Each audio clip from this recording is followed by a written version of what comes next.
Çirkin ördək balası nağılını yəqin ki, bir çoxunuz eşitmisiniz. Amma onu yetkin yaşda yenidən oxumaq insana tamam fərqli mənalar ifadə edir. Deməli, əslində bu hekayədə çirkin ördək balası heç vaxt ördək olmayıb. O bir qu quşu idi. Digərləri isə onu məhz fərqli olduğu üçün, öz standartlarına sığmadığı üçün çirkin adlandırırdılar.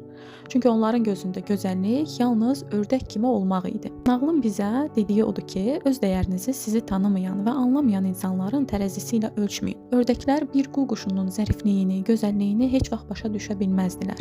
Çünki hər kəs dünyanı öz pəncərəsindən görür. Amma burada bizi ən çox yaralayan məqam o məşhur cəmaət nə deyər məsələsidir. Bəzən insan başqalarının nə dediyinə o qədər qapılır ki, əslində özünün kim olduğunu aşkara çıxarda bilmir. Başqalarının sizi necə görməsi onların vizyonu, baxış tərzi ilə bağlıdır. Sizin kimliyinizlə əlaqəsi yoxdur.